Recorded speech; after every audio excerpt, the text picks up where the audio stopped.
Assalamualaikum warahmatullahi wabarakatuh. Kembali lagi dengan saya di channel Skripsi Disa. Bagi yang belum subscribe, silahkan di subscribe terlebih dahulu. Di video kali ini saya akan menjelaskan bagaimana cara menginput data penelitian ke dalam software Smart PLS. Ya, jadi saya akan mulai membuatkan video-video tutorial mengenai Smart PLS. Kita buka dulu aja softwarenya. Namun sebelum itu ada beberapa hal yang akan saya jelaskan terlebih dahulu terkait dengan software ini ya. Ada beberapa kelebihan software Smart PLS.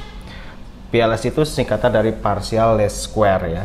Ini digunakan untuk analisis data. Nah, kelebihan Smart PLS ini yang pertama, ini merupakan software statistik ya yang tujuannya sebetulnya mirip-mirip dengan Amos dan Lisrel untuk menguji hubungan variabel. Kemudian pendekatan Smart PLS ini dianggap powerful karena tidak memerlukan berbagai asumsi. Jadi tidak perlu asumsi-asumsi sehingga Smart PLS banyak digunakan. Kemudian kelebihan yang lain adalah jumlah sampel ini dibutuhkan relatif kecil. Jadi penggunaan Smart PLS sangat dianjurkan ketika kita memiliki keterbatasan jumlah sampel. Sementara modelnya kompleks. Nah, ini bisa gunakan software ini. Hal ini tidak dapat dilakukan ketika kita menggunakan Amos atau Lisrel yang membutuhkan sampel yang cukup. Nah, kemudian kelebihan lain dari software Smart PLS ini, data analisis dalam Smart PLS tidak harus memiliki distribusi data normal, karena di dalam software ini menggunakan bootstrapping atau penggandaan secara acak. Oleh karenanya asumsi normalitas di dalam pengujian menggunakan software ini tidak akan menjadi masalah bagi PLS ini.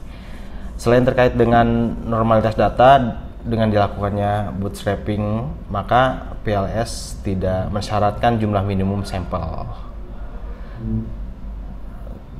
Lalu kelebihan yang terakhir mungkin ya, kelebihannya adalah Smart PLS mampu menguji model SEM formatif dan reflektif dengan skala pengukuran indikator berbeda dalam satu model. Apapun bentuk skala, rasio, kategori, Likert dan lain sebagainya dapat diuji dalam satu model. Nah, ini adalah kelebihan-kelebihan software ini. Nah, sekarang di video kali ini saya akan menunjukkan terlebih dahulu bagaimana cara menginput data penelitian ke dalam software ini. Saya sudah mempunyai data.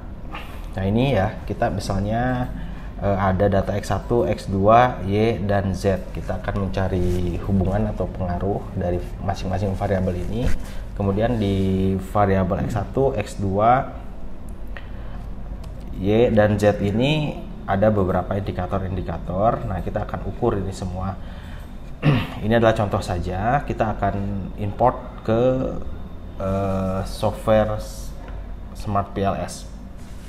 Yang jadi kelemahan software ini adalah Smart PLS hanya bisa membaca data Excel dengan format CSV. Jadi kita akan ekspor dulu ke format CSV. Nah, yang harus dipastikan terlebih dahulu adalah format dari Excel atau data tabulasi teman-teman harus ada satu header ya, tidak boleh ada dua header. Nah, di sini kebetulan saya punya dua header. Di sini ada variabelnya, kemudian indikator gitu ya. Nah, kita hapus saja headernya sehingga headernya hanya indikator-indikator dari variabel X11, X22, X13, ya, X21 sampai dengan Z. Nah, setelah dipastikan seperti ini formatnya, lalu kita akan save data ini ke bentuk CSV. Caranya adalah masuk ke file, kemudian save as, lalu simpen ya, simpen di mana saja terserah, yang penting bisa ditemukan datanya. Saya akan coba simpen di desktop saja. Saya beri nama latihan PLS.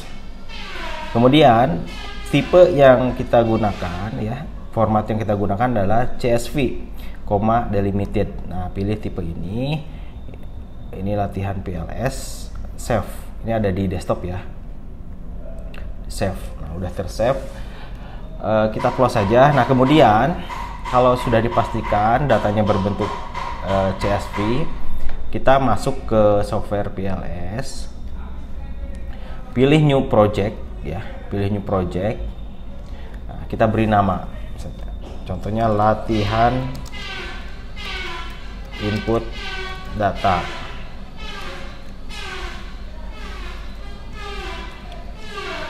Kita oke.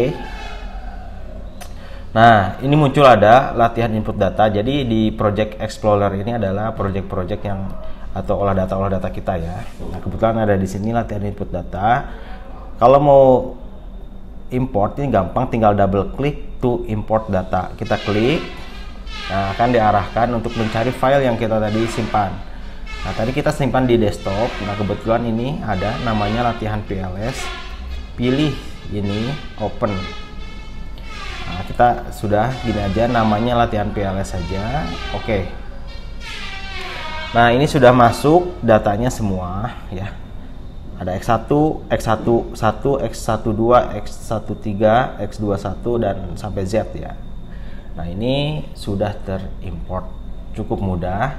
Nanti kalau misalnya akan menggambarkan model, tinggal masuk ke ini ada nih ya, yang gambar bulat sama kotak. Nah, tinggal masuk ke sini. Kita tinggal seret aja data di sini. Misalnya variabel X ada 3 indikator, kita seret aja ke sini, langsung jadi ya, langsung ada variabel laten, kita tinggal rename saja. Kemudian variabel X2 seret lagi, di blok diseret lagi ya. Lalu Y ini dipilih, Y2, Y3. Nah, ini bisa teman-teman bisa pijit kontrol, kemudian diklik, seret ke sini langsung jadi gambar. Kemudian Z, nah diseret. Tinggal kita rapihkan gambarnya, lalu kita hubungkan ya. Oke, sementara di video ini itu saja. Nanti bagaimana cara menghubungkan atau mencari hubungan-hubungan variabelnya dan cara mengolah datanya itu akan saya tunjukkan di video berikutnya. Terima kasih, semoga bermanfaat. Assalamualaikum warahmatullahi wabarakatuh.